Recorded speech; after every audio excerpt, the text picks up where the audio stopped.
If you could have a drink with anyone in the theater world, who would it be? I'm Anthony Caporale, and I'm running through my list. Each week, I'll sit down with cast members, bartenders, and personalities from New York's theater district and get a behind-the-scenes look at what it's like to live, work, and play on Broadway. Come have a drink with us on Broadway Bartender. Welcome to Broadway Bartender. My name is Anthony Caporale. We are here at New World Stages in the heart of Manhattan's theater district, home to my show, The Imbible, A Spirited History of Drinking. And you can probably tell I love doing Broadway Bartender, but I am just so happy about this episode because we're going to be talking to one of my personal great friends and someone that I know you are just going to be so excited to meet. And the first drink we're making is by request. It's one of his favorites. It's a daiquiri.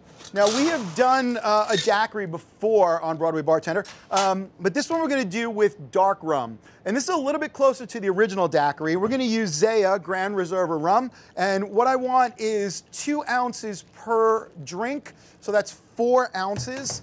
And a classic daiquiri, if you haven't had one, doesn't have strawberries in it. There's no blenders involved. It's rum, simple syrup, and lime juice, and that is it. So we're going to add about 1 ounce of simple syrup for this double recipe, which is a ½ ounce per drink, and then some fresh lime juice. And I'm going to do 1 lime per drink. And that last half of the lime, what we call a hull, is going to go in the drink so that the essential oils from the zest can be absorbed by the alcohol and really kick up that lime flavor. And then I'm going to shake this up really, really well. And as always, I want to chill and dilute this. What I'm looking for is frost to form on the tin. Then I know it's at the right temperature and also at the right dilution. And when we have that nice frost on the tin, I'm going to strain this into a martini glass, or what we sometimes call a cocktail glass, and you can see the beautiful color that that gives. That's that aged rum, that Zaya Grand Reserve rum, and we're going to garnish this with a fresh lime wedge and serve it to my special guest and also dear, dear friend, Paul Bogaev. Paul, how are you, man? I'm great, and I am... Try that. Oh, yes. All right. Thank you So very first of all, much. cheers.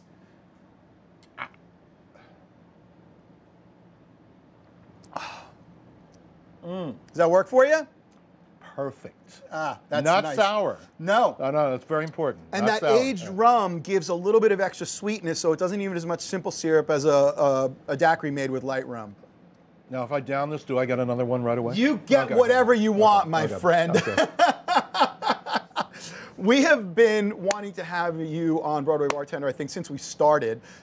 You've been such a supporter of the show, and I just think you're one of the most interesting people that I've had the pleasure to meet since I've been in this business. Musical director of Chicago movie, Grammy for Aida. Mm-hmm. And a million... And Chicago. And Chicago, yep. Right. A million other things. So cheers. Thank you. To you. Once again. Yeah. And so I just want to talk, man, and just hear some stories and tell me about things that you've done. Well, listen, right before I'm telling you about embarrassing things that have yeah, happened. we were talking about embarrassing things that happen on stage. First off, first time conducting in New York City, my first gig was Radio City Music Hall. You ever see the Christmas show? Yeah, you know, with the llamas and the yeah, we used to go every year when I was right. So my parents are, up in the big house, Rockefeller house seats that orchestra pit, if you've seen it, the orchestra pit comes up out of the ground. So you're on stage level, and it comes up, and we're doing here. It's on. We need props. We're doing, yeah. Doing, deck the halls, right? And that's coming, and the orchestra pit is rising, and there's this big slow up, rallentando, retard. Fa la la la la, and I'm looking out, I'm not even looking at the orchestra, I'm looking up in the balcony, right?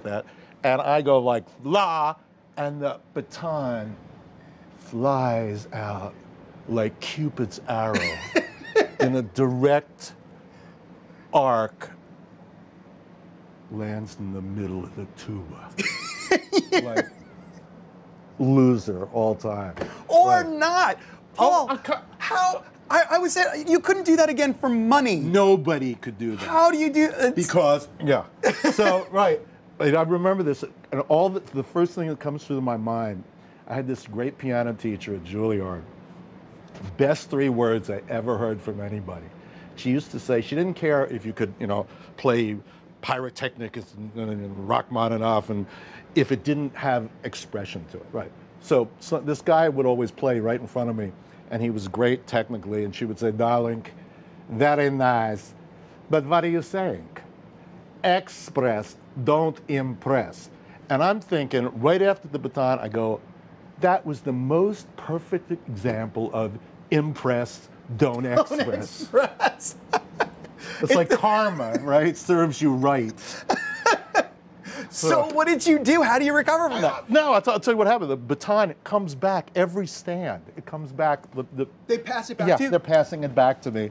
The worst thing is, there's 6,000 people screaming with laughter and drowns out the whole rest of the overture. And then the cast comes on, and they're dressed, it's a Christmas Carol, and they're dressed like in Dickens costumes, and they're coming out, pointing into the pit, and it doesn't stop through the whole show. All they do is point at me. So this wasn't something that went unnoticed. No, no, because you're up on the stage, everybody saw it. So I would think this happens a lot, though. I would almost think that like conductors would have like a bunch of extra batons taped to a stand, like guitar players with their picks.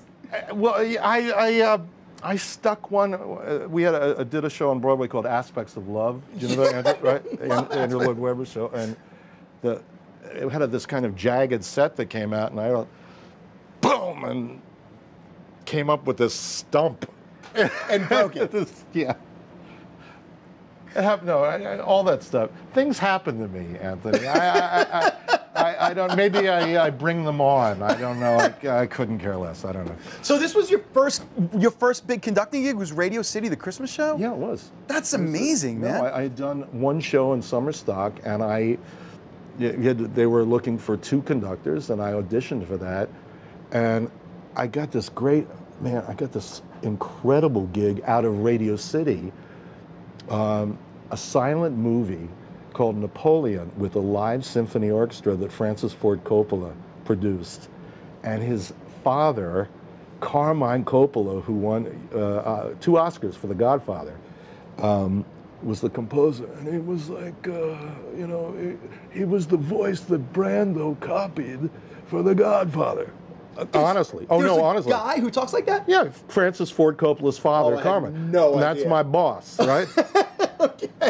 And I remember because I got the gig because I was working Radio City, and he said, "I want to meet you," and he said, "You will conduct this movie." I was like, like an opera. Yeah, I was like, "Yeah, you will do this, whether you like it or not," right? So I did it, So what were you doing before that, though? I was I was an actor, and I was in Hair, but I used to, Which production of Hair? Later, not the Broadway production, later on, and at the same time I was going to Juilliard Music School, and I actually got money from doing acting, things like, I had big hair, like Hair and Godspell. Godspell, my favorite of all time. Right? You know that. And Pippin, right? Yep. And all those big hair shows. And then when I went back to Juilliard and started studying conducting. And once I started conducting, then that's what I did for a long time. And then started arranging and producing music music for feature animation and movies and Broadway and composing. But you started as a conductor. That's what you got your formal training in? Oh yeah, pianist. So and I was also a player in rock bands too. Really? Yeah. So musician, conductor, then composer, arranger, producer, all that stuff. Yeah. So I have to imagine, one of the greatest musicians I've ever worked with in my life was the conductor of my chorale in college. He had a degree from Yale, and he had an undergrad degree in math, and then went on and got his doctorate in composing. Math and music. right? Two sides of the same coin. Absolutely. And yeah. one of the things I thought was amazing is, you know, you grew up in America and you think like the conductor's just the guy with the stick in the Bugs Bunny cartoons, like what are they actually doing, right? And you don't realize they're the ones that, I mean, you're directing the piece, right? That's your job, is to like bring the piece to life. Oh yeah. Yeah, I mean, that's gotta be incredibly helpful when you then go on to arrange and compose and also produce stuff. I mean, I would imagine that's like a really useful foundation, yeah? Well, it's part of it. You know, I keep thinking of it because we're doing this, you know, mixing.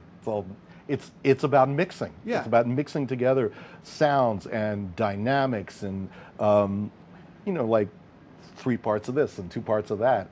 And that's what arranging is like. You know, when you decide which sound is going to mix with another one to create an effect. Everything that you do should come from expression, from the story. Whether you're conducting, whether you're acting, whether you're singing, whether you're, you know, whatever you're composing, everything comes from, to me, from an idea. So that's the main part of that's the source of everything, where everything emanates from. Wow, I love that express, don't impress. That I can see why that stuck with you, man. That is my favorite. And whenever I tell that, anybody I work with, like, I remember, name drop, Renee Zellweger, and I say that because I think she's brilliant. And I said that to her when we were rehearsing the movie of Chicago, and she said, I will never forget that, because, and I will use it all the time, because it keeps you from, I guess, showing off, right? You know, yeah, and thinking like you've got to be more than you feel, and you know what I mean. Like, well, okay, so the example that I use in my industry is, and you've seen the Bible many times, Sure. and you know, one of the things that we actually talk about is the difference between a mixologist and a bartender. Right. And I always tell people mixologists are about making the drink, they're about what's in the glass. Bartenders are about serving, it's about the connection and the storytelling. And Right. a good bartender realizes that, yes, what's in the glass has to be outstanding, but the reason you're coming to my bar is because of the story and the experience that you're going to have, right? It's not about the fact that I made a good drink, it's the fact that I'm going to give that to you and share that experience with you in some way. I think there's an analogy there, right? Yes, I feel like I'm at the confessional. So I told you my big loser story. So I got to ask you, because this is an amazing, you know, one of the things I always try and do is give people a little insight behind the curtains in terms of some of the terms and things in our industry. So again, for the viewers that think the conductor is just the person up there keeping time, if you had to explain to a lay audience of people what the conductor's job is, what would you say? Because everything is, in conducting, is based on the and. The and is the breath. The and has everything in it. It has the tempo, it has the, if you want something loud, you're gonna go boom, like that, right? And soft. Because I am literally directing you. It's funny because the word in different languages, like direttore in Italian for conductor, chef d'orchestra in French. I like the English word conductor because it's from the Latin root conduco, which means to lead with. And that's the key, because dictating is one thing, but if you're a player, like, you know, and I'm working with you, and you've got, say, a French horn, what I'm saying to you is, this is how I want you to play this next phrase. Like that. So everything is in my thought, all the expression, all the story, and I got to get that into you. And I will say, I'm looking at you in the eyes, because that's... You're very good at that. Well, I was told that, and it's Napoleon. I didn't tell you that was the name of the silent movie. Napoleon said that. He said, you look into the eyes of your troops when you want something. And man, you can that's when you connect with your orchestra players, and you're sending the idea into it. So that's I think that's what it is. It's telling the story. Telling a story through the music. Yeah. Absolutely. So yeah. I want you to, you're going to play something for us, right? Oh yeah. Okay, good. That's my cocktail. I'm gonna play my composing cocktail for you. Okay, but before you do that, if I can ask you for one more thing. Yeah. Again, so many people might not be familiar with the difference between composing and arranging. So when you write, let's say, a line of music, yeah. where does it leave off between I've written a melodic line and I have arranged a piece? For example. Well, I'm really clear about that because legally you have to be clear about it. There was a show on Broadway, Aida, and Elton John and Tim Rice wrote that, and I was asked to come on and take the songs. As Elton John said, I am a songwriter. And this is he had Lion King on Broadway, which he wrote quite a few songs for, but this was the first full original score. And he said, look, you have experience in putting shows together. I want you to take this and you have carte blanche, meaning you can take a song and if you hear it a different way, you can do that. And there's some songs that I got demos for in Aida that are entirely different in the score because I decided from the story to rearrange them in a certain way. But what I did not do is ever change a melody that he had written. That's sacrosanct, that's sacred, and I felt like if I was gonna screw with that, that was going into composing territory. Right. And I didn't want to do that. Right. And I'm gonna be very clear. And very few altered chords, you know, melody and chords I really, you know, kept alive. But the song that I'm going to play for you was written for a show called Three Musketeers that played in Europe for about 4 years, very recently, and was produced by the man who built this whole place, New World Stages, the whole complex? Yeah. Company called Stage Entertainment, and he had a show, Three Musketeers, and I was brought on as the arranger of songs that were written by Dutch pop artists. And they needed what's known as, you know, an 11 o'clock number. Yeah. A big number for Milady, who is the villain of the piece, where she begs for her life from her former lover, you know, to be saved from getting hung. So anyway, it was a big dramatic moment. And the actress had done Les Mis, I knew it, and she was brilliant. She could do Les Mis, she did Phantom also. Excuse me. Right. And I was researching the piece as an arranger, and I started playing pieces by a French composer named Francois Couperin, right? And turns out I uncovered a certain theme that I went, oh, that's gonna make a pretty good song. So anyway, I'll show you that later. So that is in turn, I call that my Couperin cocktail. Oh, so that's the song. And what is it about this particular piece that you think makes it analogous to a cocktail? Well, 3 parts Couperin, 1 part Les Mis, 1 part. Don't you talk in parts? I do. Yeah, I do talk in parts. 1 part Phantom and a little Fantine, right? You know. And you're going to explain all that to us? Oh yeah. Well, you'll hear it. You'll hear it. I can't wait. Yeah. Okay, so you promised me a Richard Gere story before or after? Oh, okay. Another one. Yeah. Oh, yeah. We did the movie of Chicago, and I thought he was great. Richard Gere, first of all, is a great guy, and he is a Renaissance man. If you know anything about him, besides he's a great actor, but he's, you know, Eastern religions. He's totally into that. Plus, he is an amazing musician. He plays about 8 instruments. Really? Oh yeah. I did not know that. Like blues guitar. He played with Van Morrison's band. He's that good. And he's also an avid photographer and collector of very famous photographs. So one day we're in rehearsal in Toronto, and he asked me just out of the blue, he goes, "Who's your favorite composer?" And I said, Aaron Copland. I love Aaron Copland. It just touches me. So he was like, "Oh, I don't," it was kind of, you know, I don't know much about him. He's okay, right? I was like, You don't say okay to me about Aaron Copland. It's like them's fighting words.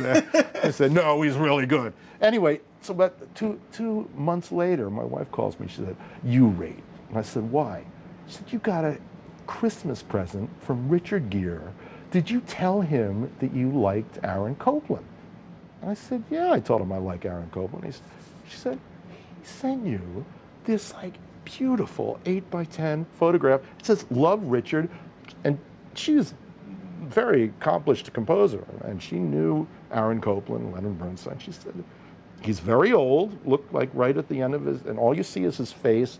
It's kind of, he looks like he's in black, and looks like he's next to a black piano. You could hardly tell, but it's a very arty photograph. Oh my God. So I go out, and I get this like $200 frame for this thing. You know, it's going to be on the mantelpiece, and so I got to call him up and thank him.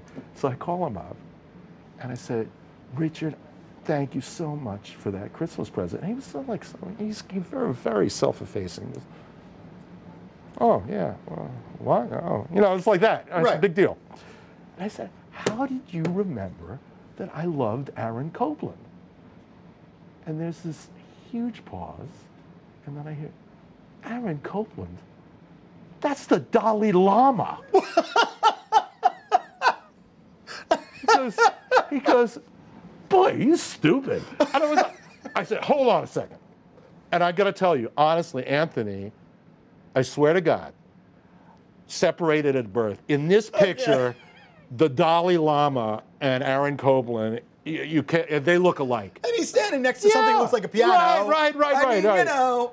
Right. So the weird thing is, and I realized, love Richard. Oh, there are like 1,200 of these that he sent out to everybody. The caterer, the grips, anybody, you know, big deal. So if you like, if you would, before I put it on eBay, if you would care for a, you know, stamped autographed thing of Richard Gere, of the Dalai Lama. If you don't mind, not that I have anything against. If you don't mind writing on it to Anthony Love Aaron, that would be great. Absolutely. Okay. Love Paul. So, you can have my. If everyone's not Googling Dalai Lama and Aaron Copland right now, I'm going to be amazed, because I'm going to do that as soon as I get off set. Boy, you stupid. Thanks. All right. You feel like playing a song? Well, of course. Of course. Of course. I feel like another daiquiri. I'm going to make you, actually, when we come back, you're going to make me a drink. Daiquiri? Margarita? Margarita. All right. You got it. Okay. Let's do it. All right, Paul, what are you going to play for us? Well, we were talking about this Three Musketeers and this piece by Couperin. Right. And I had done a movie called, well, it ended up being called The Emperor's New Groove. You know that, right? Familiar with it, yes. Right. It started out being called The Kingdom of the Sun. It was a very serious picture. And Sting wrote these great songs for it. And I found out from the guy he wrote with that he had done a movie of Three Musketeers before the stage show that I'd done. And that piece that I told you about, the Couperin, he actually said, oh, he had the same idea. That would make a good song, but he never did anything with it. Okay. Thank God. So anyway, I was telling you about, so I'm researching this, you know, to get ideas for arranging from the period. And I'm looking through this guy's book, Francois Couperin, and it's this thing called Les Barricades Mystérieuses, which I botched the pronunciation of. Okay. But it goes like this.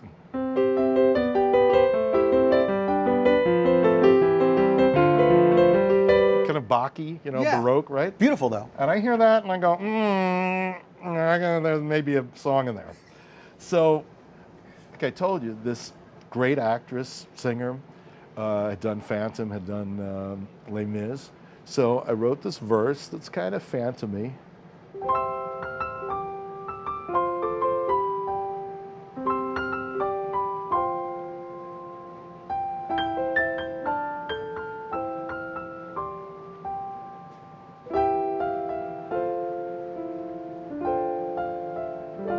And here's Couperin.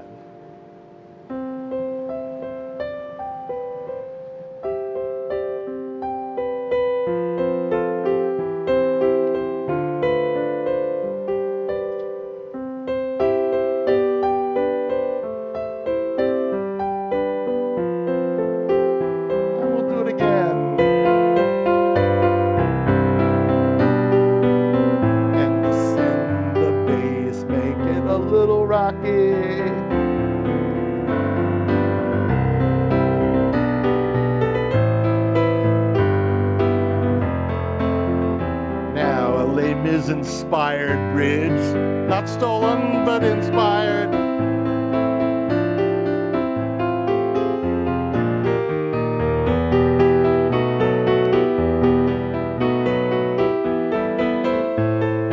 And we're gonna be up a third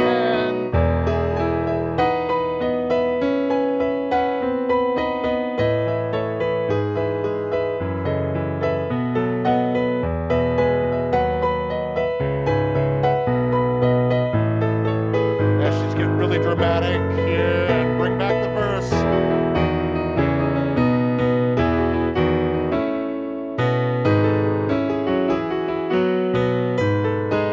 And there's gotta be a key change.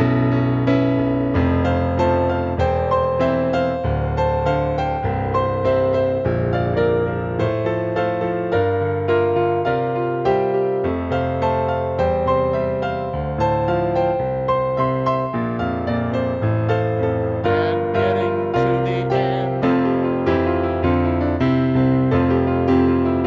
She's gonna hit a high note.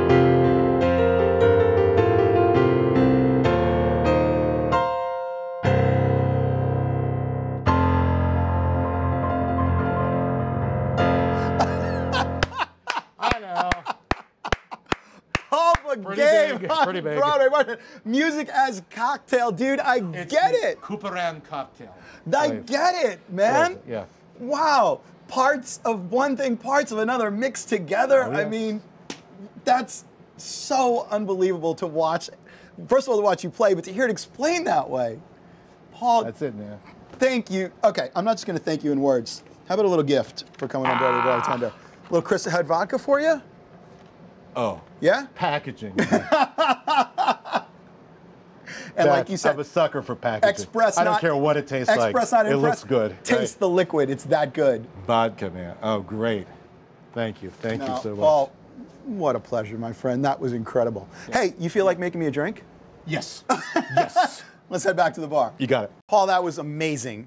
That was one of the highlights of my life, let alone Broadway What? Bartender. Dude, you're just, Get outta I here. mean, come on. Get outta here. You're fantastic. Okay, so, ready to make a drink? Yeah. All right, so Margarita. This is another one of your favorites?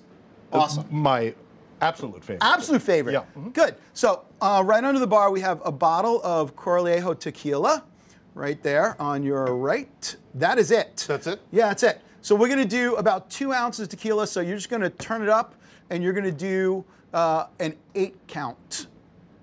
Yeah, that's going to give us Oh, my God. 2 ounces each. Okay. Yeah, you got it, man. Where do I put it? Right into this tin. And I already have ice in there for you. Okay. So there's the spout. It's going to come out that way. So is just it eight, turn like it up. 1/1000, that kind of thing? Yeah. Okay.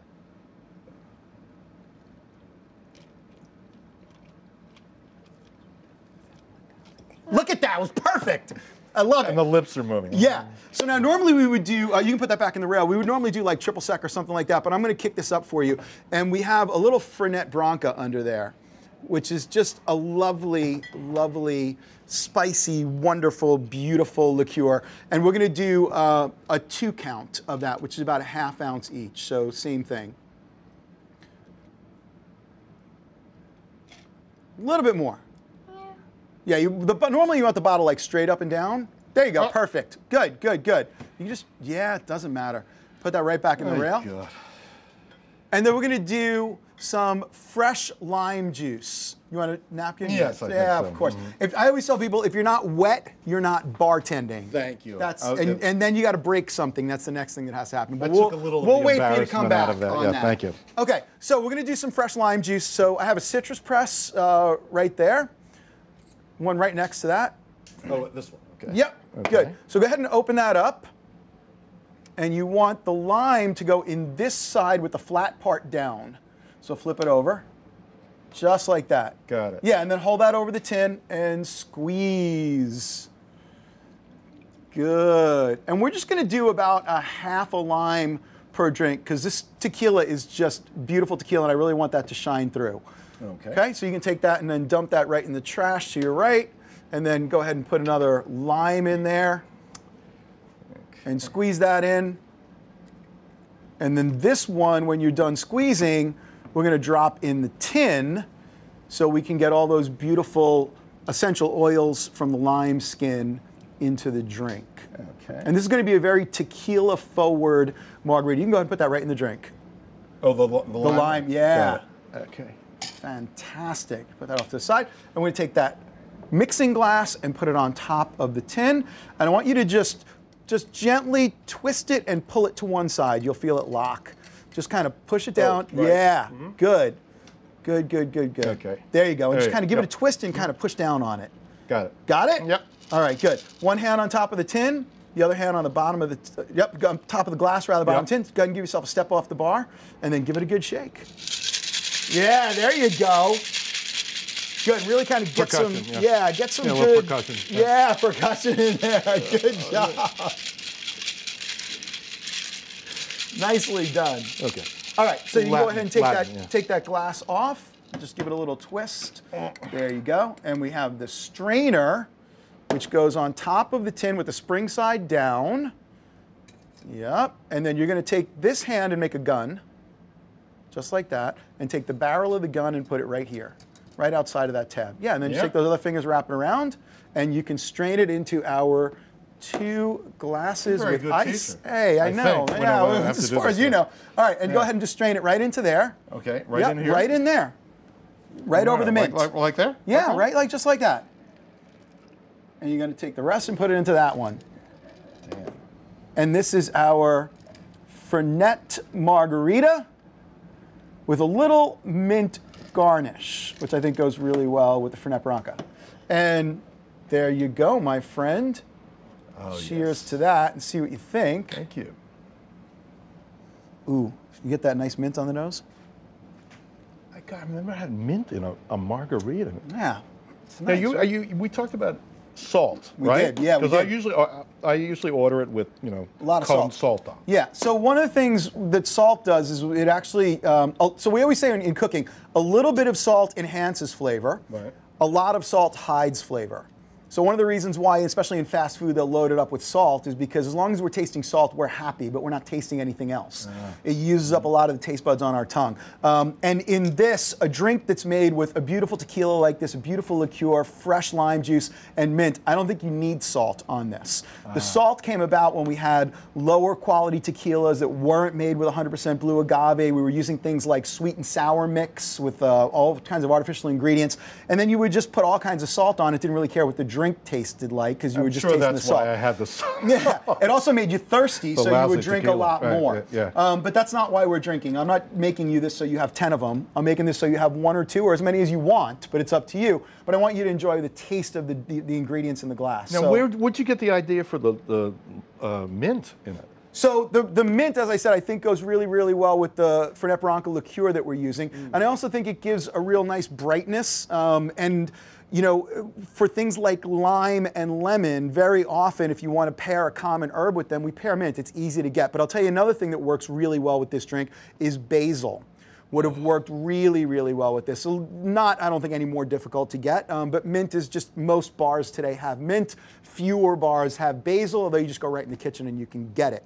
But it's just a really nice, fresh, interesting garnish, and I think it's accessible to most people. Basil, that is the nouveau, basil ice cream, basil, whatever. Yeah, so another thing you could do with this is you can do a variation of this drink that's called an Italian margarita that actually has basil in it. And it's just as beautiful, but I decided to go with mint today. Good? Good, but I like the feeling of standing here with you sitting. Like that? Yeah, I like that feeling. It's like, okay, what are your problems? See, I know. It's like, it's like, I told you, it was like the confessional. That's what it feels like. And that's one of the reasons I was drawn to bartending is I tell people all the time, I always say bartending is like a Broadway play performed by a psychiatrist. I mean, and you're feeling it right now, right? The theater guy who's running the confessional. Like, that's what it is. Well, you know what? Music director, music producer, conductor, psychiatrist. Paul. 33 parts? 4 parts? Yeah. Thank you so much, my friend. Thank you. I can't tell you what a pleasure it was. Paul Bogaev, folks, where can they find out what you're doing next? Well, the next Broadway show is called, oddly enough, Viva Mixtia. Mixtia. Which is the mix of Spanish music through 500 years, from Africa and Gypsy through West Indies, and it is written by the man who wrote Fela, if you know that show, Yeah. which I thought was brilliant. And we're working on that. I have a great composer, Venezuelan guy named Cesar Orozco, and I'm doing a K-pop music. I'm going to Korea to produce a K-pop musical in the fall. What's it called? It's called Sandglass. You really are all about music and composing as cocktails, as mixes, man. That's yes. amazing. Oh yes, that's what it is. I love it. Yeah. Website? Anything you want to promote? People find you, or just come see your stuff? We have also a few things. PaulBogaev.com, and there are a few things on that. Okay, check it out, folks. I can't tell you again, what a pleasure, Paul. Thank you so much. Thank you. Folks, thanks for watching. As always, you can check us out on BroadwayBartender.com for recipes and links. Tune in next week. Drink well, drink responsibly. Cheers, my friend. Amen.